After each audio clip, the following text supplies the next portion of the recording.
Enfin, je vais me réveiller 1 heure. C'est bon ? Ouais, ça tourne. Bonjour tout le monde.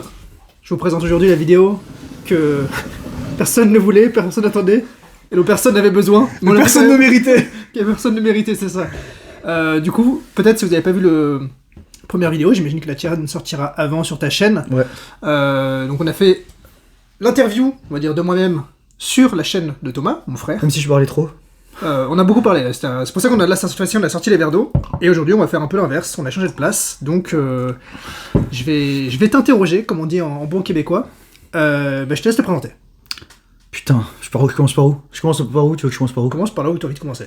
Bon, je suis né le 10 octobre de 90 à minuit 30. Ouais. Non, je déconne. Non, je pense que c'est important parce que... Donc, je suis né il y a 35 ans, en fait. Et donc, c'est-à-dire j'ai 35 ans, ce qui est logique. Et aujourd'hui, j'habite au Canada, et il y a 10 ans, j'aurais jamais imaginé habiter au Canada. En fait, quand je suis parti au Canada, on m'avait dit Thomas, est-ce que tu veux... Parce que là, en fait, on est à Montréal chez moi. Mon frère est venu me rendre visite, il a passé une petite semaine chez moi. Et j'ai eu un visa, on m'a proposé de faire une maîtrise à HEC Montréal, et je me suis dit, bah écoute, pourquoi pas. Et ensuite, de fil en aiguille, j'ai fait le certificat de sélection du Québec. À l'époque, je l'ai eu en 1 mois, ce qui est littéralement du vol, parce que maintenant, il faut travailler 2 ans pour l'avoir. Avant, il faut travailler 1 an. Ils ont baissé un petit peu pendant la Covid. Ouais, c'est du fistage, les gars. Et maintenant, faut se faire... faut t'enculer, c'est soit littéralement, quoi. Puis j'ai eu la résidence permanente en 2021. Puis j'ai eu la citoyenneté, en fait, l'année dernière. Et donc, je suis citoyen canadien. Et qu'est-ce que j'ai fait ? En fait, moi, à la base, j'étais... mon parcours. Donc, je suis né en 90. J'étais en primaire, donc... à l'école Aubervilliers, dans le 19e arrondissement. Donc on est des Parisiens, mais quand on est des Parisiens, on est vraiment des vrais Parisiens. Né hors Paris, cela dit. Toi, t'es pas né à Paris, t'es né à Neuilly, t'es seul à être né à Neuilly, et Nicolas et moi, les deux autres, on est nés à Boulogne-Billancourt, et Clément, le dernier demi-frère, il est né à Issy-les-Moulineaux, en fait. Voilà. Donc, toujours le 9-2. Voilà. 9-2 représente. Ok, qu'est-ce que tu fais ici au Canada ? Ouais, justement, j'allais arriver. Donc... j'étais en maternelle primaire, collège au Georges Méliès dans le 9e arrondissement. En fait, on a déménagé en 2003 dans le 14e arrondissement dans Ferrocheroux. On a vécu là jusqu'en 2018. Et moi, j'étais déjà parti au Canada en 2015, le 14 décembre 2015. En fait, ça va faire 10 ans que je suis ici. D'ailleurs, putain, c'est passé tellement vite. Et en fait, qu'est-ce que j'ai fait moi en France, c'est que j'ai fait la route traditionnelle il y a 20 ans. Des gens aujourd'hui, c'est-à-dire qu'on te dit, écoute, faut que tu fasses des études. Tu sais, nous on avait de la chance, je dirais, on était des privilégiés parce que on a fait des études générales. Pratiquement tous, dans notre famille, à part un de nos frères. Mais on était quand même, on n'était pas les plus riches, mais on avait accès à l'éducation. C'est-à-dire que, moi, je suis allé au collège, ensuite sur le lycée à Fénelon. Moi, j'ai fait un bac littéraire. On me disait, quand tu fais un bac littéraire, tu vas devenir soit documentaliste, bibliothécaire, c'est un peu vrai. ou tu vas faire juge ou avocat. C'est des psycho, voilà. En fait, tu vas faire un truc de soumis et voilà quoi. Est-ce que c'est pas encore un peu vrai maintenant ? C'est-à-dire que non, mais pas un truc de soumis, mais maintenant, si tu fais bac L, soit tu fais quelque chose en effet de très littéraire où il y a très peu de débouchés, soit éventuellement tu t'en sors avec une prépa BL, AL, cagne hypocagne. Mais justement, bon truc. Alors après, cela dit, t'es un contre-exemple. Ouais, non, mais moi justement, c'est ça, non, au contraire, c'est ce que j'ai fait. C'est-à-dire qu'en fait, ce qui est drôle, moi quand j'étais au lycée, on disait, bac littéraire, bac L, loisir, bac ES, échec social, et bac S, suicide. Parce qu'on voyait que nous, on foutait que dalle. En fait, quand tu passes de la première à la terminale, t'as 8 heures de philo tout d'un coup qui arrive dans ton truc, tu dis what the fuck. Et nous, notre prof, il s'appelait Marc Gipoulon, je me souviens, et il y avait en fait sa nièce, qui s'appelait Joséphine, je vais pas donner son nom, parce que voilà, qui était une super méga bonne meuf, quoi. Ça y est, la vidéo se fait strike. Et en fait, le truc, c'est que t'as 8 heures de philo, et ensuite, tu comprends pas ce qui se passe, et ensuite, on t'apprend pas à apprendre, et on t'apprend pas à aimer les études. Moi, en fait, ce qui s'est passé, c'est que notre père, en fait, il m'avait dit...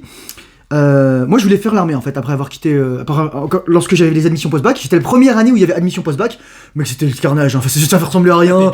Ah ouais c'est ça. Ouais, non, peut-être certains n'ont pas connu, maintenant c'est Parcoursup. Ouais c'est ça, mais admission post-bac c'était la première année, nous c'était vraiment on a essuyé les balles quoi. Et en fait quand t'avais ton premier choix en prépa, tous les autres étaient considérés comme annulés. Ouais. Donc tu faisais enculer en fait quoi. Tu peux pas choisir en fait, tu dis par exemple tu voulais un truc super truc mais peut-être c'est trop loin de chez toi et donc voilà.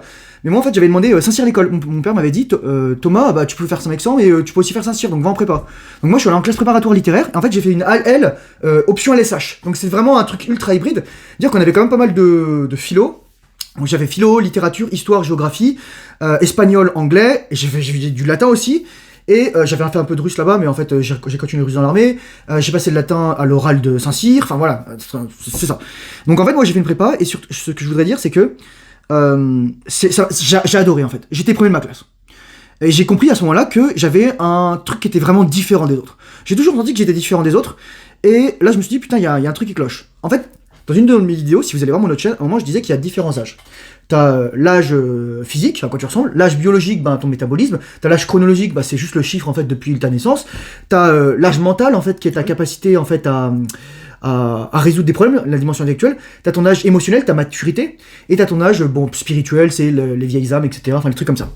Et moi en fait je me rendais compte que j'étais très immature émotionnellement, mais j'étais ultra performant intellectuellement. Et en fait, c'est ce que j'ai compris en fait en 2016, lorsque j'ai fait un bilan neuropsy.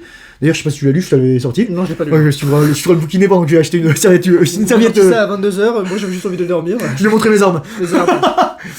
Tu t'auras le temps de le regarder si tu veux, c'est 10 pages, c'est très rapide. Lorsque j'ai acheté ta série de microfibre après cette vidéo. Mais j'ai fait une prépa, donc j'ai adoré apprendre. Toi, je sais que toi aussi t'avais une prépa. Ouais, et toi c'était un peu différent. Sûrement pour suivre. Enfin, en fait, je l'ai pas fait consciemment, je l'ai un peu fait par mimétisme. Bon, aussi parce que j'étais complètement perdu dans ma vie et que la prépa c'est un peu, on va dire, la continuité d'un parcours général qui est le bac S. Ouais. Et c'est pour ça qu'après j'ai fait école de commerce parce que c'est encore un truc général.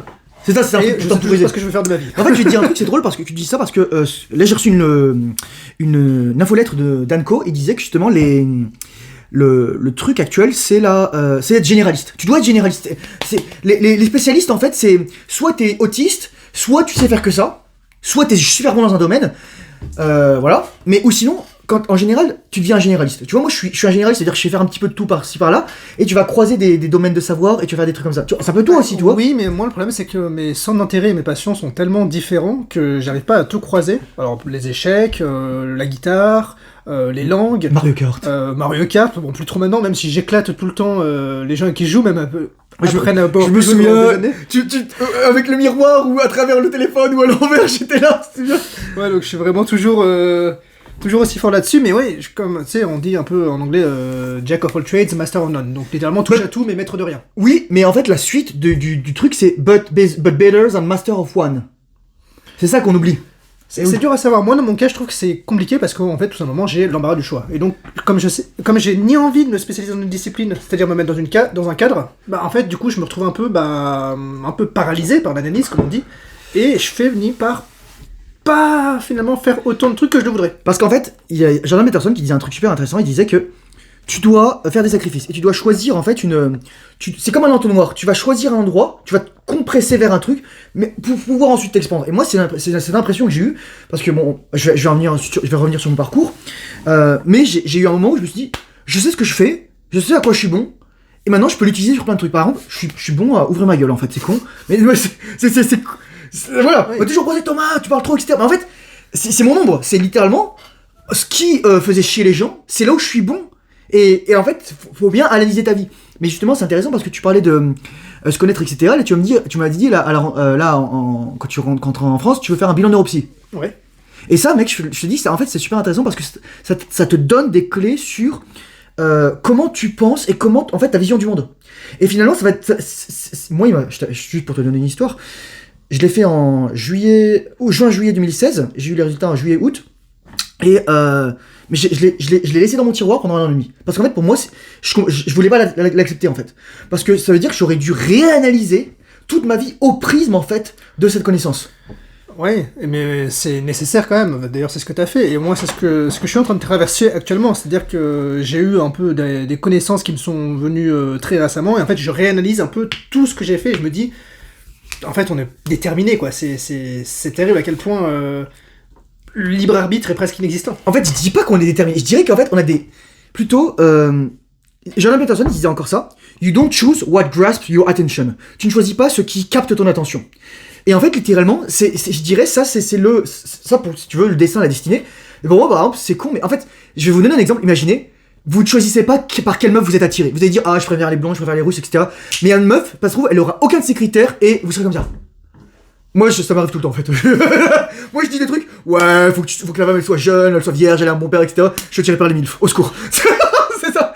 Non, pas parce que la meuf c'est une milf, mais parce qu'en fait, elle a vraiment des traits de maturité et qui me plaisent et des choses en fait qui sont intéressantes et en fait, l'attraction c'est primal. Tu peux pas négocier l'attraction, tu peux pas payer pour l'attraction. C'est vrai. Et c'est la même chose dans la vie, tu peux pas.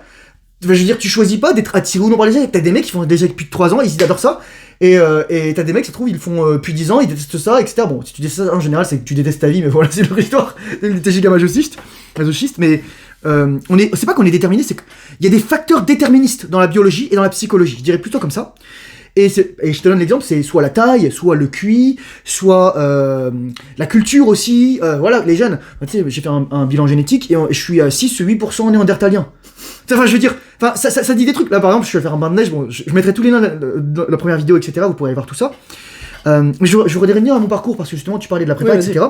Et donc ensuite, moi, j'ai fait Saint-Cyr et en fait, je suis sorti premier de ma promo à Saint-Cyr l'école en littéraire et je suis rentré à Saint-Cyr en 2010. Donc l'école spéciale militaire Saint-Cyr Coquillan.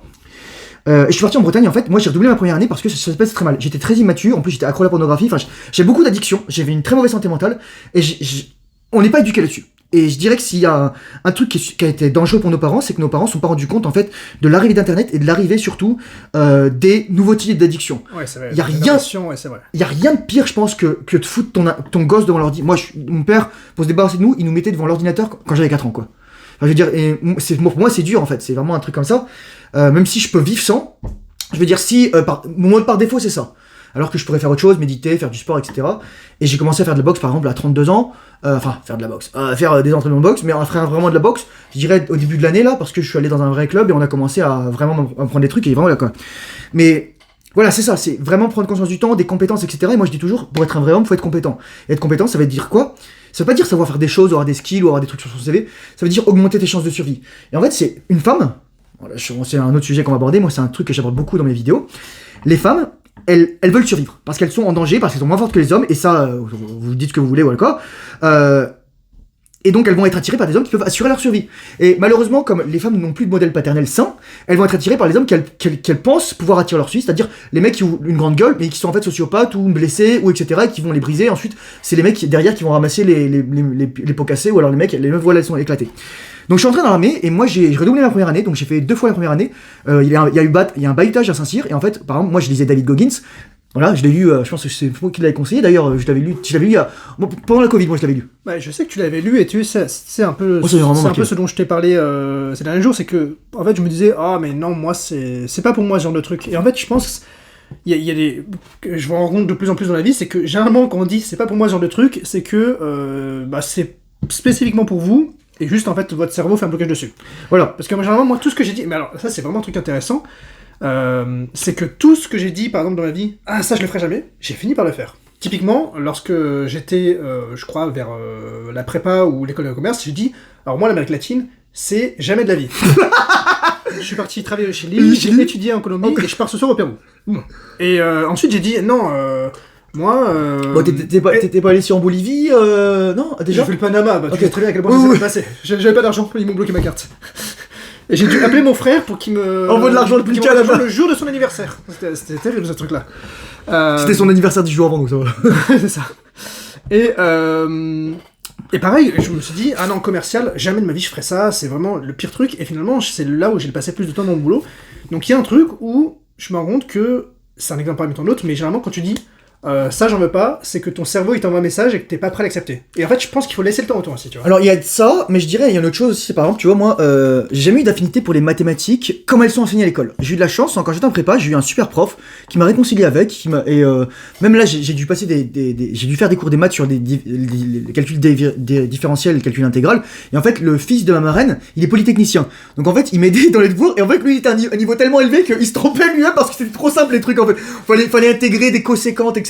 au cube, etc. Enfin, c'était des trucs trop nuls à chier. Enfin, vous avez envie de tirer des balles ou des cotangentes ou des séquences, je sais plus quoi là. Et c'est juste, moi en fait, pour moi, les mathématiques, c'est une façon de raisonner qui est pas pour moi, littéralement, et vraiment, parce que je l'ai essayé, surtout je l'ai essayé, je me suis dit, non, là c'est pas pour moi. Par contre, ensuite, lorsque j'ai préparé médecine, j'ai fait de la bio et de la chimie organique. Et en fait, la chimie organique, c'est de la chimie qualitative, je dirais. Tandis que la chimie générale, la chimie des solutions, c'est de la chimie quantitative. C'est-à-dire, il y a des pK, pKb, il y a des, la cinétique des enzymes, par exemple, en biologie quantitative. Et bon, je m'en bats les couilles de ça, j'aime pas les constantes, j'aime pas mélanger les chiffres et les lettres. Moi, je me souviendrai, j'ai raconté une histoire qui est trop drôle. On était en 5ème, j'étais en 5ème, donc au collège Jean-Méliès, et je me souviens, il y avait une nana, elle était cambodgienne, elle s'appelait Hélène. Et on allait faire un examen, le monsieur, il s'appelait Monsieur Barthé, ou Berthé, un truc comme ça.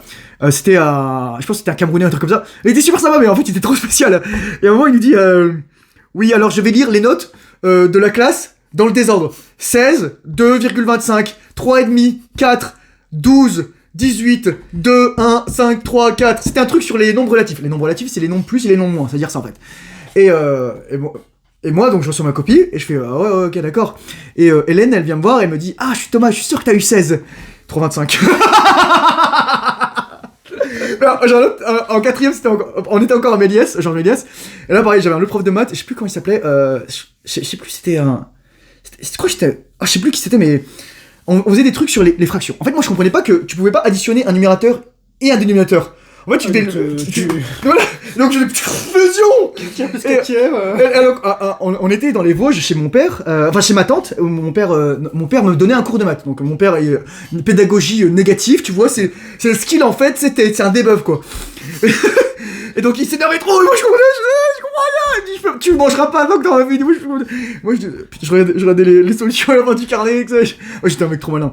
Et donc j'avais eu un examen, et je me souviens toujours, j'avais eu 1 sur 20.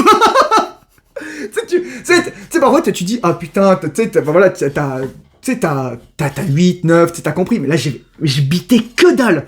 Pareil quand j'étais en... Enfin voilà, il y a des trucs vraiment, j'accrochais pas, j'ai compris plus tard, mais c'est juste que on a des cerveaux différents, et le problème de l'école, en fait, généralement, c'est qu'on n'apprend pas à apprendre en fonction des enfants, on apprend à apprendre en fonction de critères arbitraires décidés par l'éducation nationale. Donc Marie-Celle Dupont, elle dit aussi, d'ailleurs ça devrait s'appeler l'instruction, mais bon, je rappelle juste que l'école française a été fondée en 1880-1882 par Jules Ferry pour préparer la revanche. En fait, il fallait faire des petits fonctionnaires, c'est sur le modèle prussien.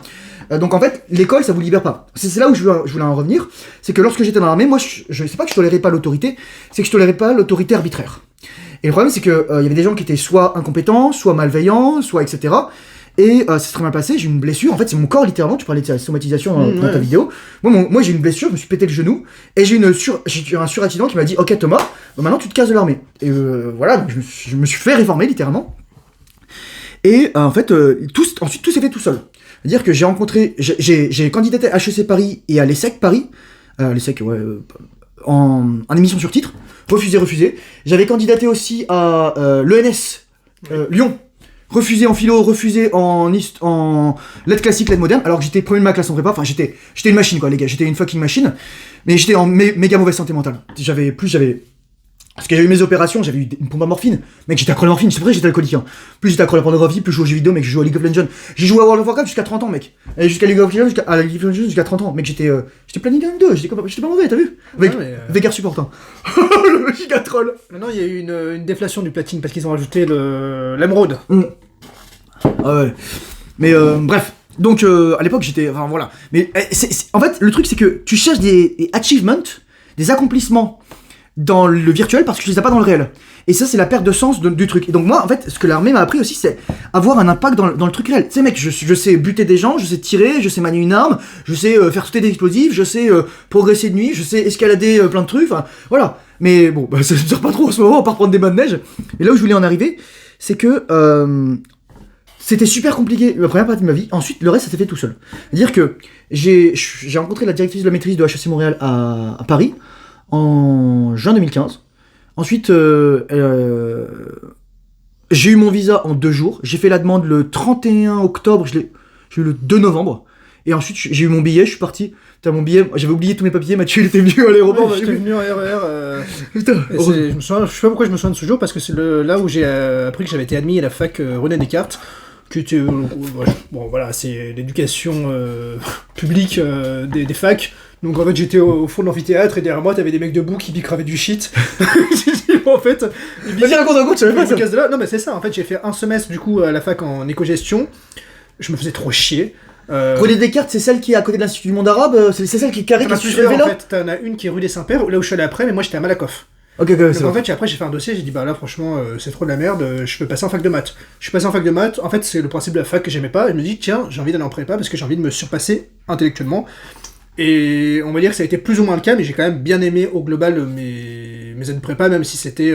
T'avais beaucoup de gens qui étaient plus forts que très toi. immature. Non, j'avais un ami avec qui j'ai fait... j'étais au lycée. C'est John. C'est John. On était vraiment deux. Et après, il y avait vraiment le reste. Ouais. À tel point que lui... Alors lui, il est parti en deuxième année dans une autre prépa. Il a eu l'Amiens, moi j'ai eu Audencia.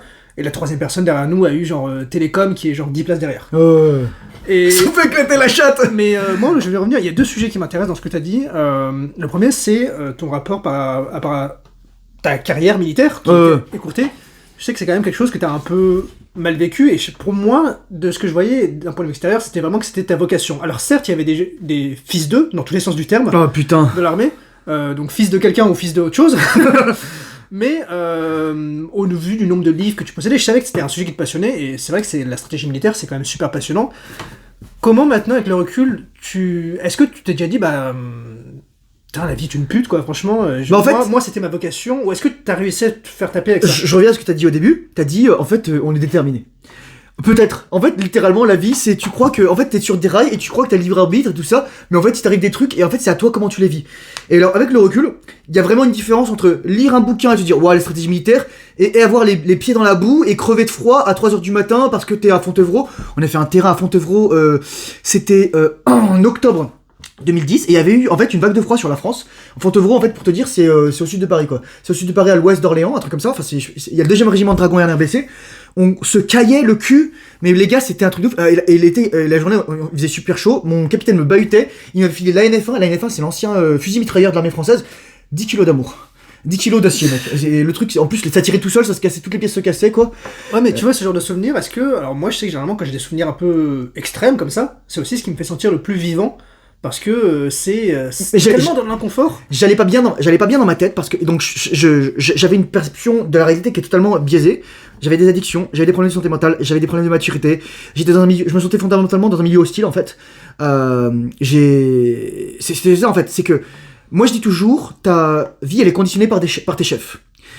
Et tes chefs, en fait, t'as différents niveaux de chefs. Si tu travailles dans une boîte, c'est ton patron, etc. Et si tu travailles pour toi-même, t'es ton propre chef. Ok, donc faut pas que tu sois un tyran pour toi-même, c'est ce que dit aussi Jordan Peterson. Mais t'as d'autres chefs, t'as par exemple le chef de l'État, t'as le mec qui vole tes impôts, etc. Tu vois, les trucs comme ça quoi. Parce que je discutais avec un pote hier, c'est pour ça que je suis rentré tôt en fait, enfin relativement tôt. Ils m'ont ramené en voiture des potes russes qui sont beaucoup plus jeunes que moi, qui sont 2 fois plus jeunes que moi littéralement. Et il me disait, ah ouais, alors, lorsque l'État, il doit de l'argent, il va prendre des années pour te rembourser, mais toi, lorsqu'il veut ton argent, boum, faut que tu lui donnes là, tout de suite. Bah, ils demandent pas, moi, ils sont en train de me ponctionner, je leur dois 1000 balles et ils me prennent 250 € tous les mois depuis... Putain, voilà. Mais c'est ça, en fait. Quelqu'un disait, justement, James C. Scott, il disait qu'en fait, tout ce que le gouvernement a eu, il l'a volé. Et en fait, moi, le gouvernement, j'aurais aucun problème à donner de l'argent et à payer des impôts, si tout était parfait. Mais vous voyez bien, regardez à quoi ressemble l'Europe, regardez juste les infos, regardez à quoi ressemble la France. En fait, on devrait avoir une option de opt-out, c'est-à-dire, ok, moi je paierai mes soins, je paierai ma retraite, machin, par contre je participe pas. Voilà ça. Et les paris, les routes, je construis ma propre route, enfin tu vois, mais c'est ça, mais littéralement ça. Parce que, faut dire, les routes au Québec, les gars, c'est du blanchiment d'argent, là. Bon, là je vis dans un bâtiment, tout est en rénovation, moi je connais, il y a des mecs qui disent, qui se connaissent bien et qui savent, et voilà, ils sont, le mec, là, notre voisin qu'on a croisé, on peut pas citer son nom, mais lui, c'est lui qui m'a dit que c'était du blanchiment d'argent, et je veux dire, je pense qu'il sait de quoi il parle, quoi. Parce que voilà, c'est vraiment du charcutage du bâtiment, quoi. C'est vrai que même sans en avoir entendu parler, je suis arrivé et j'ai vu qu'il y avait tellement de travaux sur les routes, je me suis dit, en fait ça m'a rappelé la Colombie. La Colombie c'est pareil, t'as des travaux partout et pour le coup en Colombie tout. Il y a pas de lèche en Colombie. Tu sais que c'est du blanchiment d'argent, parce qu'on te dit cette route là ça fait en 10 ans elle a été refaite 4 fois. Ok, pourquoi? Et donc voilà, on n'est pas à l'abri de ça parce qu'on est au Canada, en France ou n'importe où. Attends, je vais revenir à ce que tu disais. Alors, tu me demandais comment je l'ai vécu. En fait, t'as le choix dans la vie, t'as le choix d'avoir du ressentiment, ou t'as le choix de l'accepter. Et en fait, j'ai fait beaucoup la paix parce que finalement, ça m'a beaucoup servi tout ça. Parce que là, en fait, je me sers tout ça. C'est con, mais la capacité de leadership, là, tu vois. Mais même, j'ai une communauté, j'ai 11 000 abonnés. Les gens ils vont dire c'est rien, mais c'est plus que zéro, quoi. Les gens ils vont dire t'as vu, t'as MrBeast, il a 450 millions d'abonnés. Ouais, mais j'ai pas envie d'être MrBeast, quoi. D'ailleurs, voilà, bref. Et t'as des mecs qui ont plus d'abonnés que moi, etc. Et t'as des mecs, voilà. Mais moi, les mecs que j'ai dans ma communauté, franchement, j'ai trop de respect pour eux. Enfin, sur mon Discord, on est à peu près 1800, quoi. Bon, y a pas 1800 personnes qui interagissent en permanence, mais il y a des ressources, et si les gens veulent parler, etc. Et franchement, il y a des mecs pour qui j'ai énormément de respect, et voilà quoi. Et c'est ça en fait, et c'est ancré, c'est comme ça qu'on crée une communauté d'hommes, et en fait, l'armée m'a donné un canevas pour ce que je voulais plus tard. Le niveau de discipline que je voulais dans ma vie, le niveau d'exigence que je voulais dans ma vie. Bon là c'est un peu le bordel chez moi mec, revue de maison là c'est le bordel. On vous montre pas les gars. Mais il y a du boulot là. Et donc en fait, ouais, franchement, parfois j'ai des regrets, mais je me dis, en fait le truc c'est que ce qui me manque dans l'armée, c'est pas l'armée, c'est le cadre. C'est l'encadrement. Et je veux dire, moi j'ai besoin d'un cadre, et si je me mets pas un cadre, en fait, c'est le bordel. En fait, moi pourquoi j'aurais besoin d'une femme? Pour une femme qui va m'aider à me donner un cadre. Dans le sens où elle me dit, ok Thomas, bon bah il y a ça. Et en fait j'ai besoin d'une assistance administrative, en fait, c'est ça dans la vie quoi. Mais c'est ça en fait, le but c'est qu'on est complémentaires, qu'on trouve des gens avec qui on a des forces et qu'on se complète et qu'on s'élève ensemble. Non mais je pense que t'as raison, enfin moi-même, peut-être à un moindre niveau, mais je sens que j'ai besoin de cadre. D'ailleurs là, mon projet dans les prochains mois c'est de retrouver un boulot à Paris, et en fait, j'ambitionne aussi de garder mes projets parallèles, de les garder vivants, mais je me dis juste, ce cadre aussi, en fait, le cadre, ça sert pas juste à te cadrer, ça sert aussi à te mettre, par exemple, une notion de temps. Parce qu'en fait, tu sais, c'est la loi de Parkinson, plus t'as de temps, plus tu vas faire en sorte de le dilater pour que ta tâche prenne le temps que t'as. Donc en fait, si t'as un boulot, c'est comme les gens qui disent, bah moi, par exemple, je fais pas de sport parce que j'ai pas le temps. Oh. C'est pas parce que t'as pas le temps, c'est que t'as pas envie. Parce que sinon, tu t'arrives à faire le midi, t'arrives à faire le matin, t'arrives à faire le soir, et moins t'as de temps, moi j'ai de temps, plus je fais de trucs. C'est pareil.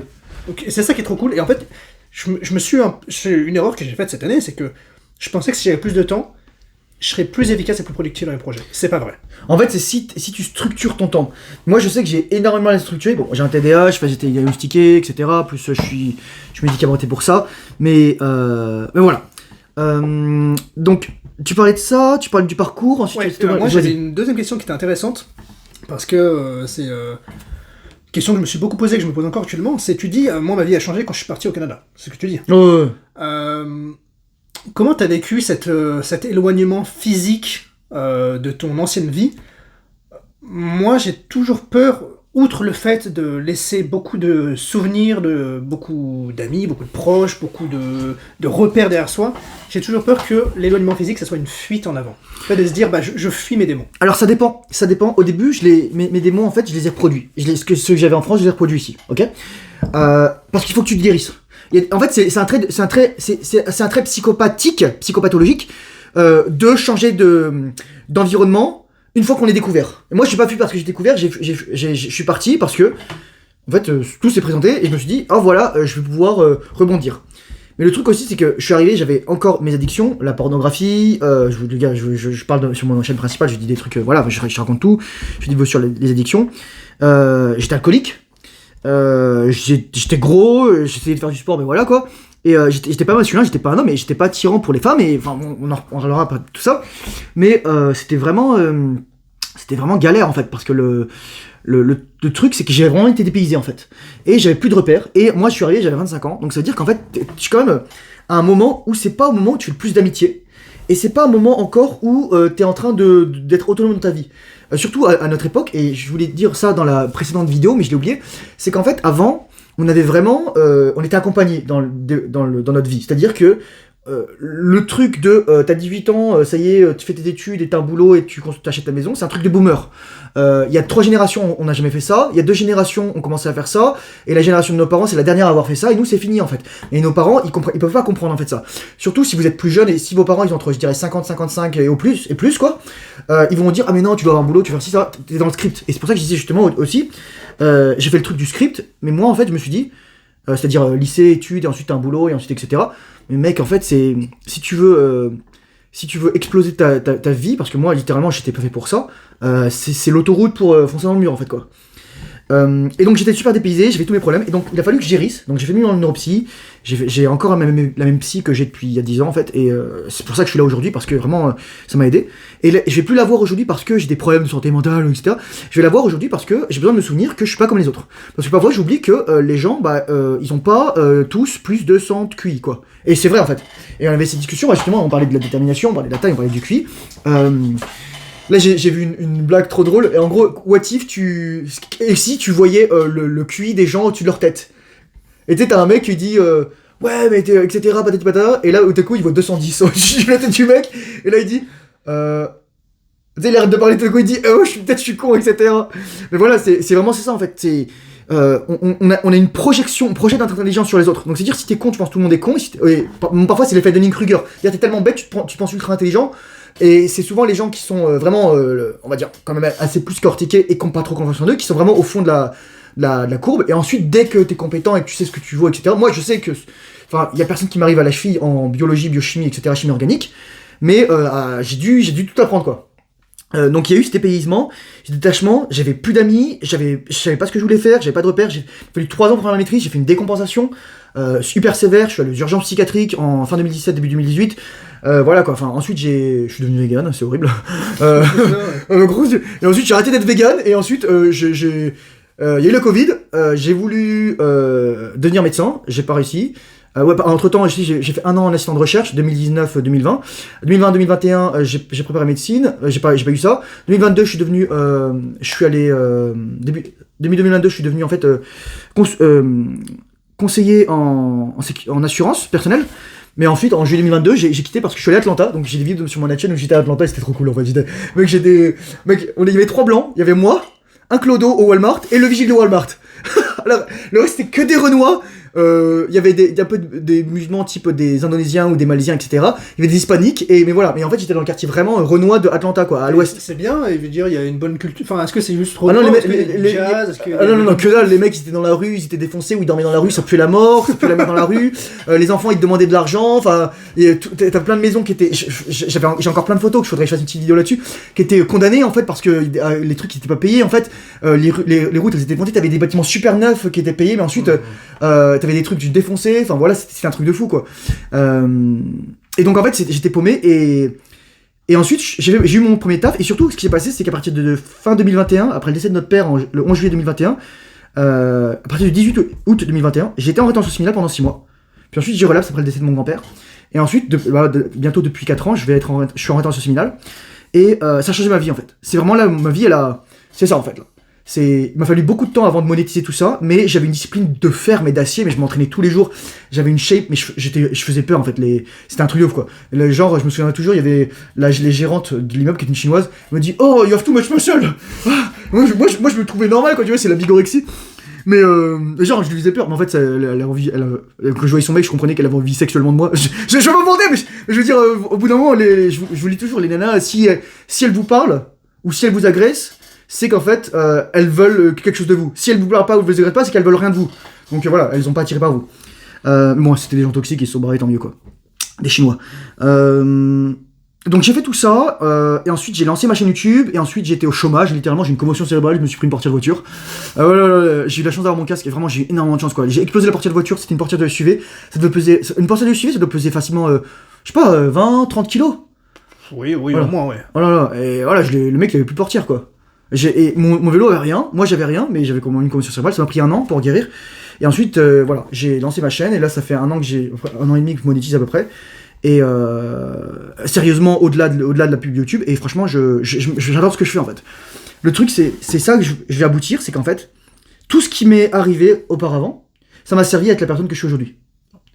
Forcément, oui. Mais surtout, je pourrais haïr des parties de moi ou des phases de moi. Mais en fait, c'est parce que aussi j'ai eu ces downs que j'ai pu me dire, ok, là je suis vraiment au fond du trou, et j'apprends quelque chose.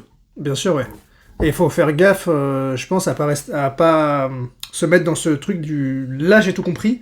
Et en fait, se rendre compte aussi que dans 5 ans, peut-être tu vas avoir un autre flash et te dire « ah, en fait, c'est plutôt voilà, ça ». Une breakthrough, une épiphanie. Après, oui, j'imagine qu'on aime imaginer que plus on progresse dans l'âge, plus on comprend de choses sur nous-mêmes. Je pense que c'est surtout une façon de se rassurer. T'as des gens, comme tu le disais dans notre vidéo, qui ont 75 ans, qui ont rien compris à la vie.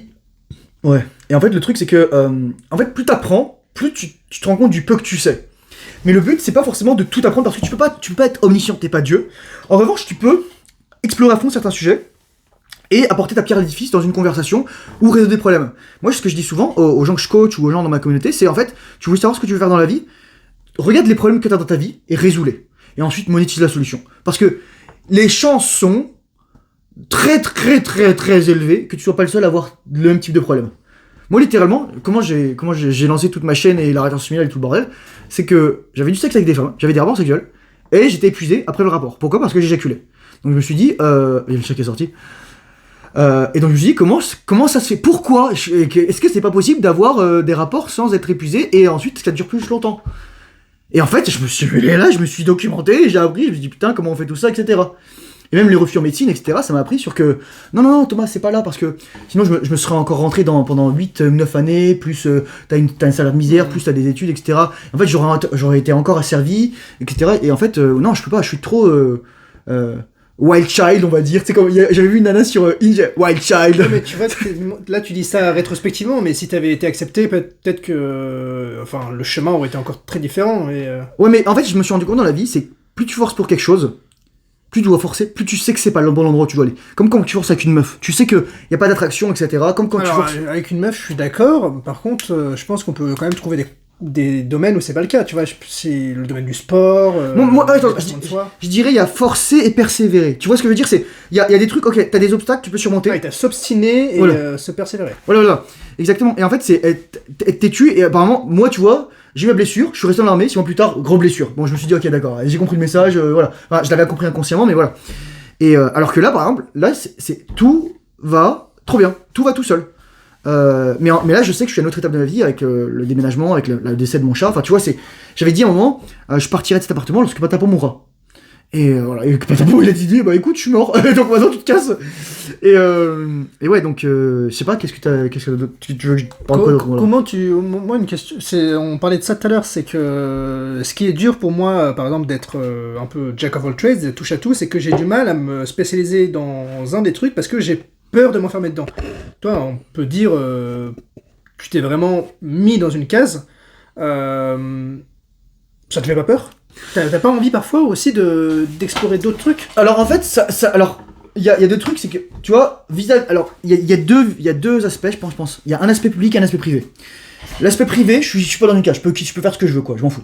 Par contre, l'aspect public, par exemple, j'ai ma chaîne YouTube et tu vois, si là je commence à publier des vidéos d'échecs sur ma chaîne, ce qu'on disait, oui. Les mecs vont s'en battre les couilles. Parce que voilà, ou alors je ferai une autre chaîne. Mais il y a, on dirait comme une ligne éditoriale. On va dire que je vais pas dire du jour. Il y a quelqu'un qui m'a posté un commentaire, je crois qu'il s'appelle Tom. Il me disait, ah mais Thomas, toi tu penses quoi des femmes au Canada qui sont un peu woke, etc. Patati patata, piercing, valeur, cheveux colorés, phrase pas sous les bras, etc. Grosse. Enfin ça te dérange pas. Enfin. Ça a pas l'air, sauf si tu le caches ou et que t'es secrètement gauchiste ou etc. Mais ça a pas l'air vu ton message. Le commentaire. Oh là là, le commentaire bien épicé quoi. Ouais. Mais moi je lui ai dit en fait le truc c'est que j'en parle pas. Pourquoi ? Parce que quand tu parles de quelque chose, tu lui donnes de l'énergie. Et 2, tu dépenses ton énergie. Si ton énergie elle est précieuse, faut pas la gaspiller. Et 3, c'est que tu peux pas changer les gens. Et j'ai conclu à la fin, je lui dis, en fait, les gens qui matrixent, qui font de la propagande, qui matrixent que ce soit les femmes ou les hommes, etc., c'est des gens qu'on peut voir, c'est des gens que tu sais même pas ce qui c'est, tu sais même pas, etc. Moi, je dis toujours ça, c'est qu'en fait, quand tu crois savoir qui fait quelque chose, c'est qu'on te l'a fait croire en fait, c'est qu'on te l'a mis dans la tête, et donc toi tu crois que tu sais parce que voilà. Sauf que tu te rends pas compte à quel point le cerveau humain est influençable, et en fait c'est facile de te dire. C'est comme j'avais un mec qui me disait, ouais mais de toute façon c'est toujours la faute des juifs, etc. Je fais non, enfin je veux dire, ça veut rien dire, enfin bon bref. Et en gros on cherche un bouc émissaire, et en fait on est en triangle de Gartman, on cherche un bourreau parce qu'on est une victime, et on veut un sauveur, et voilà. Bon, non, ça marche, c'est ça. Et lorsque tu es le triangle de Gartman, en fait, c'est juste une chaise musicale, tu vas changer en fait. Et donc m'informer dans un truc, donc je dirais privé non, parce que moi je fais plein de trucs dans ma vie privée, tu sais, voilà, je fais mes trucs, je fais du yoga, tu sais, j'en parle pas sur ma chaîne. Bon là ça fait longtemps que je n'ai pas fait, mais voilà, c'est une autre histoire. Je fais de la boxe, j'en parle un petit peu, etc. Je lis des livres, je fais des trucs, etc. Et en fait, même dans cette truc où c'est ma niche, entre guillemets, ma niche c'est moi. Donc c'est-à-dire, à la fin de la journée, moi je fais ce que je veux de ma vie, et je fais ce que je veux de ma chaîne, et ce que je veux de tout ça, mais je suis pas non plus suicidaire. Et donc, ça m'amène à mon point qui fait que, moi je suis passé par l'entonnoir, je t'ai dit au début on a parlé de l'entonnoir, moi je suis passé là, c'est-à-dire, ok, la rétention séminale. Et en fait je me suis rendu compte, je peux parler de la rétention séminale et tout, je pourrais parler de la rétention séminale et des légumes, la rétention séminale des brocolis, mais je rigole pas parce que je pourrais dire, ok, c'est quoi la nutrition et la botanique et les rapports et l'alchimie. Ah. C'est un moment vous allez voir, j'ai tombé. En fait, bon, j'exagère un petit peu, mais par exemple, tu vois, tu peux croiser avec tous les sujets. Et en fait, c'est ça. J'avais fait un cours sur le management, l'innovation de la créativité. Et en fait, l'innovation, souvent, c'est tu prends un sujet, et tu le croises avec un autre, et tu crées une nouvelle discipline. Alors, il se trouve que moi, c'est ce qu'on m'avait fait faire pendant mon oral lorsque j'ai passé les oraux de Grenoble. Et en fait, on te donne, je crois, un lieu, une situation et un objet au hasard, un truc comme ça. Et on te donne 10 minutes et on te dit inventer un produit. Alors moi, j'avais inventé l'aquacravate. La cravate, tu la mets autour du cou et en fait, si tu te noies, bah, tu peux la gonfler. Et en fait, j'ai eu 5. C'est quoi tes trucs à t'as eu? Donc t'as eu une cravate? J'avais une cravate, je devais avoir dans la mer, et après, je sais pas, je me souviens plus. C'est juste que j'écrivais sur ma feuille mon truc, et je me suis dit, c'est vraiment de la merde. Bien de la merde. Et, it's a huge pile of shit, tu vois. Après, Grenoble, c'est une ville que j'aimais tellement pas, je me demande limite si c'était pas un acte manqué. Pas que, parce que franchement, à cette époque-là, j'étais vraiment très... Je sais pas si c'est réservé ou blasé. Blasé, c'est un mot qu'on m'a souvent dit. On m'a dit, vous avez l'air blasé. Et moi, je comprenais pas pourquoi on me disait ça. Non, parce qu'en fait, en fait je vais vous dire un truc aussi. C'est drôle que tu dis ça parce que on féminise les hommes.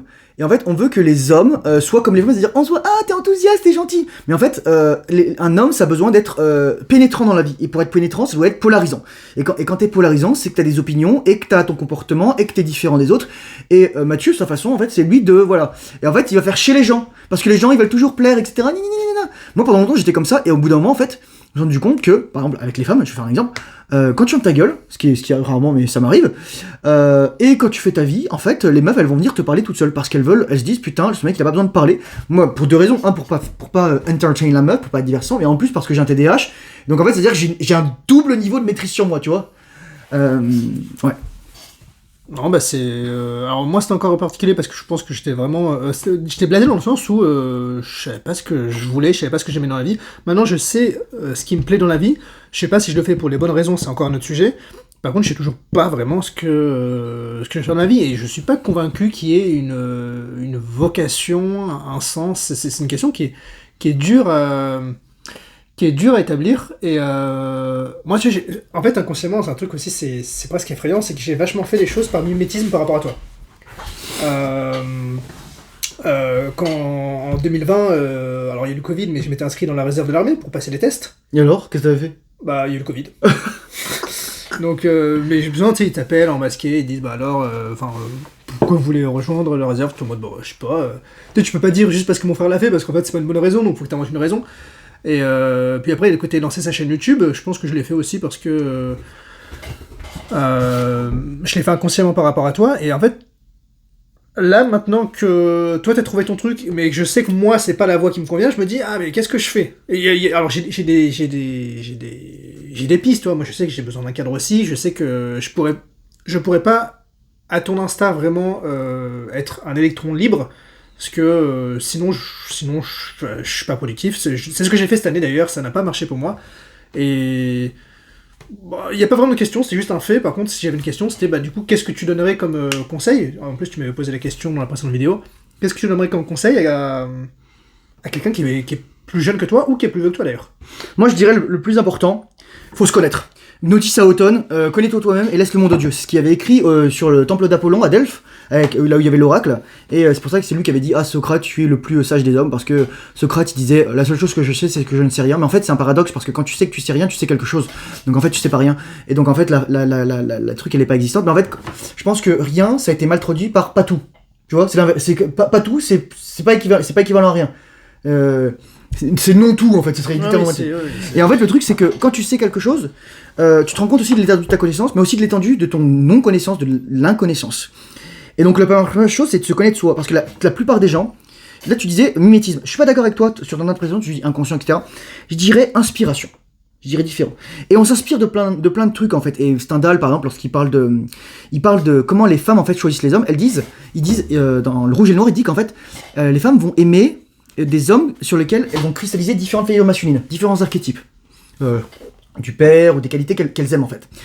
Et les femmes, c'est ce qui est drôle, c'est que, putain, je pensais à ça, c'est que les femmes vont autant prêter des caractéristiques à un homme que elles vont choisir un homme qui a déjà ces caractéristiques. Tu vois ce que je veux dire? C'est vraiment, c'est à la fois de la projection et de la comment dire, de la réception. Ce qui est normal, enfin en tant que tel, tu vas aller chercher quelqu'un qui peut t'inspirer, qui peut t'accompagner dans ton mission, et pas juste quelqu'un qui est complètement différent de toi, quoi. Ouais, et en même temps, le but, c'est que c'est très arbitraire, c'est pour ça que moi, je vais dire, donc, se connaître soi, parce que faut connaître ses forces, ses faiblesses, ses qualités, ses défauts, faut connaître, en fait, faut s'explorer. Et comment on s'explore? Bah, c'est pas une coloroscopie. Bordel. C'est plutôt... on a besoin de passer du temps seul, loin des écrans, dans la forêt, écrire, méditer, journal, penser, apprendre à penser, les gars, c'est tellement important. Lisez André Comte-Sponville, lisez des livres. En fait, si j'ai qu'un seul conseil, c'est lisez des fucking livres. Bouffez du bouquin. Lisez des livres. Les livres vous apprennent à penser. Et je vous dis pas d'écouter des audiobooks, je vous dis pas d'écouter des podcasts. Ça, vous le faites si vraiment c'est des moyens dégradés. Mais lire un livre, ça te force à vraiment penser, quoi. Et je vais faire l'avocat du diable, du coup.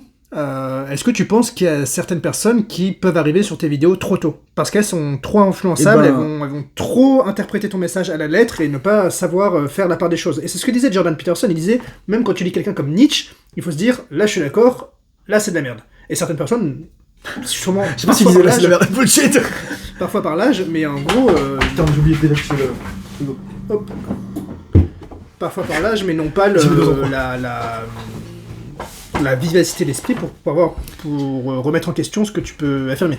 Alors, oui, mais moi, je suis pas juste en mode on est des êtres matériels, on est aussi des êtres spirituels, c'est-à-dire qu'en fait, moi je dis, pourquoi je fais pas de la pub actuellement pour ma chaîne et pour mon produit, même si je compte en faire, c'est parce que je considère que ma chaîne va te même quand je ferai de la pub, je pense, la pub va te trouver quand tu seras prêt. Et ça va te parler. Il y a des gens de tous les âges. Il y a des gens qui ont 14, 15 ans. Il y a des gens qui ont 30 ans. Il y a des gens qui ont 40 ans. Il y a des gens qui ont 50 ans. Il y a des gens qui ont 55 ans. Il y a des gens qui ont des enfants. Il y a des gens qui sont des enfants qui sont pas forcément comme mon âge, mais un peu plus jeunes aussi, etc. Et ça va les trouver au bon moment. Et moi, en fait, c'est vraiment, c'est mon point de vue après. Voilà. Moi, ça reste un algorithme YouTube, c'est-à-dire que là, c'est pas une bouteille que tu jettes à la mer et l'univers qui la rapporte sur la plage et tu la trouves. Moi, c'est vraiment l'algorithme YouTube où, dans le sens, leur but, c'est de faire de la thune, donc ils vont pousser des vidéos pour que tu restes le plus longtemps possible sur la plateforme. C'est ça. Mais le truc, c'est que c'est ça. C'est que moi, un mec, ensuite, lorsqu'il va dans mes vidéos, le truc, c'est que lorsqu'un mec regarde mes vidéos, je les numérote. C'est-à-dire qu'il peut voir mon chemin d'évolution et de pensée. Et donc, en fait, il peut s'inscrire dans la durée. Et donc, c'est pas juste des trucs un peu random, etc., où il y a juste une vidéo qui est virale, etc. D'ailleurs, en fait, j'ai pas beaucoup de vidéos virales. J'ai une vidéo qui a fait 35 000, 40 000 vues, un truc comme ça. Mais, en fait, c'est une vidéo qui est très simple, c'est comment transmuter l'énergie sexuelle, le secret pour transmuter l'énergie sexuelle. Je l'avais fait en août 2023, un truc comme ça, ou septembre 2023. Et en fait, j'en ai fait une nouvelle, etc. Et j'ai link, etc. Et mon noyau est quand même très solide en termes de vues, en termes d'abonnés, etc. Donc ce qui se fait, c'est que les gens, ils vont regarder une vidéo, ensuite ils vont regarder 100. Il y a un mec qui me disait l'autre jour, ouais écoute, j'ai regardé une vidéo, ça fait 3 jours que je regarde que des vidéos. Peut-être le prendre le pouls, je sais pas. Mais dans le sens où, c'est un truc, c'est un message renforçant. En fait, moi ce que je fais, les gars, c'est de la PNL, c'est de la programmation neurolinguistique. Ça veut dire, je vous dis, les gars, vous devez vous équiper. Moi, je vous dis, les gars, ne prenez pas ce que je dis à la lettre, testez-le pour vous-même. Moi, ce que je dis au mec, tu peux donner aucune preuve, par exemple, pour la rétention séminale. La seule preuve que tu peux donner, c'est toi. Et moi, là, j'ai encore un mec qui m'a écrit là, qui s'appelle Mika, qui m'a écrit au téléphone, il me dit putain, là, je fais ça, mon dieu, etc. Il me parle plein de trucs, il me dit, le mec, il en revient pas en fait, il en revient pas. Il dit, pourquoi on m'a jamais appris ça en fait. Je voudrais juste revenir, donc se connaître soi-même, tu disais. Et donc mon conseil, c'est vraiment se connaître soi-même. Si vous avez la thune, faites un bilan neuropsy. En fait, ma chaîne, elle est pas faite pour tout le monde parce que j'utilise quand même un langage spécifique. Je vais parfois dans un truc poussé. C'est sûr que si t'as 80 de QI et que tu mates TikTok, Instagram Reel et Facebook tous les jours, 8 heures par jour, ma chaîne, tu vas pas t'éclater. Et encore, peut-être ça se trouve, tu vas te dire putain, tu vas avoir une épiphanie. Mais voilà. Le but, c'est d'élever le niveau des hommes en fait. C'est d'élever le niveau des hommes parce que on a besoin d'hommes, on a besoin d'énergie masculine, on a besoin de présence masculine, on a besoin de focus, on a besoin de choses comme ça. Et en fait, moi, je fais cette chaîne pour qui avant tout? Pour toi. Exactement. Parce que si je la faisais pour les gens qui la regardent, en fait, je l'aimerais pas. Parce que j'attendrais leur assentiment, j'attendrais leur truc. Moi, il y a pas mal, il y a des mecs qui disent ah, tu peux faire d'ici, tu peux faire ça, ah, j'aime pas quand tu fais ça. Ben, je me dis, en fait, t'es pas obligé de regarder. T'es pas obligé de regarder. No hard feeling, t'es pas obligé de regarder. Tu peux me donner du feedback, mais moi, je fais comme je veux en fait. Et en fait, c'est trop long parce que je trouve qu'en fait, ces mecs réagissent souvent comme des meufs. Parce que ils vont me dire de faire des choses qu'en fait, c'est comme si une meuf me disait ah mais j'aime pas quand tu fais ça, mais en fait la meuf veut que tu le fasses pour que pour qu'elle puisse voir que tu fais pas les choses pour elle ou contre elle et que tu les fais juste pour toi et qu'en fait elle va avoir plus d'attraction encore pour toi. Et je voudrais juste revenir à un truc, c'est que l'attraction en fait avec les femmes, tu sais on en parlait juste à l'instant, c'est que c'est vous souciez pas, vous pouvez pas négocier l'attraction, vous pouvez pas payer pour l'attraction, c'est pour ça que aucune quantité d'argent, moi c'est le moment où j'avais moins de thunes que je couchais avec le plus de femmes, c'est pas un flex mais je veux dire j'ai compris quelque chose sur la nature féminine quoi, et là maintenant, enfin voilà, j'ai ça etc. Mais ce que je veux dire c'est que surtout te connais toi-même parce qu'en fait, lorsque tu seras bien, lorsque tu feras ta vie, c'est lorsque tu seras ancré, lorsque tu seras dans ta direction, dans ta mission, dans ton sens, signification, etc. Tu vas voir, en fait, tout va s'aligner en fait dans ta vie. Et surtout, moi j'encourage les gens à être orientation parce que, bon, il y a des mecs parfois, ils vont être un peu moins, etc. Mais évite de t'éclater le chibrax 3 fois par jour, tous les jours, quoi. Enfin, je veux dire, c'est ça, quoi. Non, mais je veux dire, je suis passé par là. Enfin, je veux dire, les gars, mais il y a des trucs. Moi, maman, elle a déjà dû rentrer à la maison pendant que j'étais en train de me branler, quoi. Enfin, Super, je voilà. sais pas si. Non, mais voilà, enfin, je veux dire. Non, mais j'avais 15, 16, 17 ans, enfin, je veux dire, voilà, quoi. Bon, après, maman a 3 garçons, donc. Voilà. Mais c'est juste que maman, une femme, elle peut pas éduquer les hommes là-dessus. C'est vrai. Tu vois. Et on a plus ça. C'est pour ça que moi, je fais cette vidéo pour moi, pour me dire que putain, si y a des mecs qui sont à place, bah au moins, ils ont ça, quoi. Ils ont mon âge, ce que je pourrais faire une vidéo, ce que j'aurais voulu savoir à 15, 16, 17, 18 ans, etc. Est-ce que t'as d'autres questions ? Non, je vais te laisser rejeter le mot de la fin. Ouais. Écoute, merci de m'accueillir sur ta chaîne, c'était super cool. Je mettrai le lien de la première vidéo qu'on a fait sur ma chaîne, et je vous conseille d'aller la voir, etc. Parce que je pense que c'est intéressant d'avoir des perspectives différentes. C'est très différent, enfin, c'est pas 2 fois la même vidéo, quoi. C'est vraiment... Voilà, d'abord c'était toi, et là vraiment c'était plus mon parcours. Mais en fait, moi je parle beaucoup de la question des femmes, je parle beaucoup de la question des relations. Et en fait, on se sent très seul dans ce monde à cause de la dimension virtuelle, à cause de la déconnexion, à cause de l'artificiel, à cause des villes, etc. Et c'est ça que je voulais dire dans ta vidéo, je voulais rebondir sur ce que tu avais dit dans la vidéo où c'était toi. Tu vois, on fout dehors, mais en fait, on n'est pas fait pour être comme ça. On n'est pas fait pour être abandonné, on n'est pas fait pour lutter tout seul. Moi, littéralement, j'en chie, je suis tout seul, quoi. Enfin, je veux dire, s'il m'arrive quelque chose, personne ne s'occupe de mon chat, quoi. Voilà, quoi. Bon, j'ai des amis, etc. Et voilà, quoi. Mais s'il m'arrive quelque chose tout de suite, faut que je donne les clés à quelqu'un, et voilà, quoi, qui s'en occuper.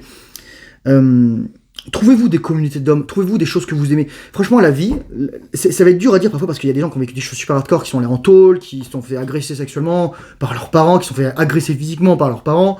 Oui, j'ai lu des trucs pas possibles et on m'a dit des trucs pas possibles, qui ont été à la rue, etc. Faites des trucs que vous aimez parce que la vie, c'est fait pour s'amuser. Il y a des moments où ça sera pas drôle. Il y a des moments où ça sera dur. Mais si vous arrivez à trouver le soleil derrière les nuages, en anglais on dit every cloud has a silver lining. Tous les nuages ont un couteau argenté. C'est une traduction nulle à chier, quoi. Ça va alléger la souffrance. Les hommes, ils ont besoin d'un sens. Et je ferai une vidéo sur ma chaîne. Parce que là, j'étais en train de lire une vidéo. Les hommes meurent de plus en plus. En fait, se tuent de plus en plus. Beaucoup d'hommes se suicident parce qu'ils ont plus de sens à leur vie. Et pourquoi ils ont plus de sens à leur vie ? Parce que le gouvernement a remplacé les hommes pour les femmes. Les femmes pensent qu'elles ont plus besoin d'hommes pour faire des enfants, pour les élever, pour vivre, etc. Et en fait, on fonce, mais les gars, c'est littéralement 299 000 mètres par seconde, 299 millions de mètres par seconde, je sais plus combien là. Vitesse de la lumière. Voilà, c'est ça, vitesse de la lumière dans le mur, enfin, j'avais vu le chiffre, je me souviens plus, quoi. Mais là, on va vraiment dans le truc, quoi, c'est ça. Et toi, je sais pas ce que t'en penses vis-à-vis de tout ça, à ton âge, est-ce que tu veux fonder une famille, etc. Enfin, tu vois, tu poses ces questions que ça. Ouais, après, j'essaie de pas penser à toute la misère de la Terre, sinon en fait c'est déprimant. Déjà en fait, notre empathie, notre compassion a baissé parce qu'on est surexposé à toute la misère dans le monde. C'est pour ça quand on voit, tu vois, qu'il y a un massacre au Soudan, ou qu'il y a un massacre dans je sais pas quel pays d'Asie, en fait on est en mode tu vois, c'est pas parce qu'on est inhumain, c'est juste parce qu'en fait il y en a tellement tout le temps. Si tu commences à pleurer chaque mort, tu te fous une balle, c'est ça, voilà. Tu te tires une balle. Donc j'essaye de prendre... Moi je prends beaucoup de recul là-dessus, je sais que je consomme pas trop les médias. Généralement ma grand-mère elle m'appelle, elle me dit oh t'as vu ce qui se passe, même parfois il y a une manifestation à Paris, je suis pas au courant. Parce que en fait je consomme pas ça, sinon ça me brûle le cerveau. Donc oui, soyez conscients quand même des enjeux qui sont devant vous, mais c'est de pas trop cristalliser toute votre vie autour de ça. Sachez vous protéger, sachez protéger votre énergie, donc se connaître, s'aimer, s'amuser, protéger son énergie et développer en fait des traits développer de la compétence, des choses qui vont permettre de survivre. Et ça peut être n'importe quoi, parce que les gens me disent mais c'est par exemple ça peut être de l'argent à taf, mais t'as des mecs qui vivent de jouer à League of Legends en pro. Oui, c'est vrai. Voilà, t'as des mecs qui vivent de stream et d'avoir des chaînes YouTube et de faire des pranks, etc. ou de faire des sketchs, etc. Donc en gros, ce que je veux vous dire, c'est que tout est possible. Quand je dis tout est possible, pas forcément pour vous, mais pour tous, tout est possible. Toutes les variations sont possibles, mais pour vous, vous devez trouver ce dans quoi vous excellez. Votre ikigai ou votre mission de vie, comment vous l'appelez, peu importe, mais il y a des trucs, moi je le dis souvent, c'est quand t'étais un enfant, quand t'étais un bébé, ou quand t'étais un petit enfant, tu savais déjà ce que t'adorais. Tu savais ce qu'était. Moi, je voulais être pompier ou médecin quand j'étais petit. Moi, je voulais être guitariste. Voilà. Mais le truc, en fait, il faut trouver l'archétype derrière. Guérisseur, enseignant, professeur, apprenant, discipline, sport, aider les autres, opérationnel, etc. Tu vois, c'est tout ça, en fait. C'est trouver les adjectifs qu'il y a derrière. Et moi, c'est un conseil que je vous donne, etc. souvent, enfin, que je donne dans ma chaîne, c'est vraiment... Passez du temps avec vous-même, apprenez à apprécier. Vous pouvez avoir un chien, un chat, etc. Mais surtout, apprenez à guérir vos blessures, vos traumas, intégrer votre ombre d'un point de vue jungien, etc. Moi, je te conseille aussi de lire Iron John de Robert Bly. C'est un livre extraordinaire. C'est un livre pour devenir un homme. Là, je vous en parle. Là, je sais pas si Mathieu y voit. Les poils, là. J'ai des frissons. Non, c'est ça. J'ai des frissons. Putain, bon, c'est voilà. Parce que ça se voyait pas très bien, c'est pour ça. Okay. Il y a des poils qui se hérissent, mais... Ouais, non, c'est ça, mais genre... Moi, je suis un overthinker. Moi, je suis un super fort pour me prendre la tête. En fait, parfois, faut juste... voilà. Je dis pas que faut nier les émotions, mais je dis qu'il y a des moments... Il y a un moment pour toute chose.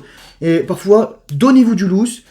Prenez une bière. Voilà, c'est ça, franchement, c'est... Bon, là, pour moi, une bière à 5%, c'est trop fort, en fait. Voilà.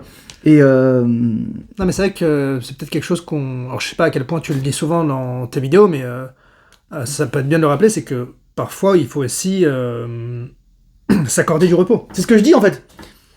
Faites du travail difficile, surtout quand vous en avez envie. Surtout quand vous en avez envie.